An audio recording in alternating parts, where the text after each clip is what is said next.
Hi hello నమస్తే welcome to JSR media. Tollywood star hero హీరోయిన్లు విజయ్ దేవరకొండ, రష్మిక మందన ప్రేమలో ఉన్నారని ఎప్పటి నుంచో ప్రచారం జరుగుతుంది. గతేడాది వీరు సీక్రెట్గా ఎంగేజ్మెంట్ కూడా చేసుకున్నారని రూమర్లు కూడా ఉన్నాయి. ఇక వచ్చే నెలల్లోనే ఈ ప్రేమ పక్షులు పెళ్లిపీట లెక్కనున్నారని తెగ ఊహాగానాలు వినిపిస్తున్నాయి. అయితే ఇప్పటి వరకు తమ ఎంగేజ్మెంట్ పెళ్లి విషయాలపై అటు విజయ్ కానీ ఇటు రష్మిక కానీ స్పందించిన దగానాలు లేవు. దీనికి తోడు ప్రస్తుతం ఎవరి సినిమా పనుల్లో వారు బిజీగా ఉంటున్నారు. ముఖ్యంగా రష్మిక ప్రస్తుతం చేతినిండా సినిమాలతో బిజీగా ఉంటుంది.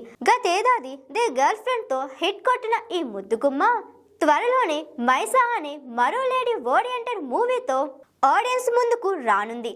కాగా తాజాగా ఓ ఇంటర్వ్యూకు హాజరైన రష్మిక తన పర్సనల్ మరియు ప్రొఫెషనల్ లైఫ్ గురించి పలు ఆసక్తికరమైన విషయాలు పంచుకుంది. అలాగే తనపై వస్తున్న రూమర్స్ పైన స్పందించింది. ముఖ్యంగా విజయ్ దేవరకొండతో వచ్చే నెలల్లోనే పెళ్లంటూ వస్తున్న వార్తలపై క్లారిటీ ఇవ్వాలని యాంకర్ రష్మికను ప్రశ్నించింది. ఈ ప్రశ్నకు రష్మిక చాలా తెలివిగా సమాధానం చెప్పుకొచ్చింది. 4 ఏళ్లుగా ఇలాంటి వింటూనే ఉన్నాను. జనం కూడా ఎప్పటి నుంచో ఇదే ప్రశ్న అడుగుతున్నారు. దీనికోసమే నేను కూడా ఎదురు చూస్తున్నాను. దీనిపై ఎప్పుడు చెప్పాలో అప్పుడే మాట్లాడతాను. ఆ సమయం వచ్చినప్పుడు ఖచ్చితంగా చెప్తాను. అయితే కెమెరా ముందు కాకుండా ఆఫ్ ది రికార్డ్లో ఈ విషయం గురించి మాట్లాడతానని రష్మిక చెప్పుకొచ్చింది. ఇదిలా ఉంటే ఫిబ్రవరి 26న విజయ్ దేవరకొండ రష్మిక పెళ్లి జరగనుందని నెట్టింట వార్తలు వైరల్ అవుతున్నాయి.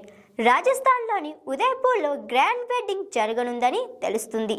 ఇందుకోసం ఏర్పాట్లు కూడా ప్రారంభమయ్యాయని సమాచారం. అయితే దీనిపై కూడా ఇప్పటి వరకు ఏ ఒక్కరు కూడా క్లారిటీ ఇవ్వలేదు. ఎంగేజ్మెంట్ లాగే పెళ్లి విషయంలోనూ ఈ ప్రేమ పక్షులు సర్ప్రైజ్ ఇస్తారేమో వేచి చూడాల్సిందే.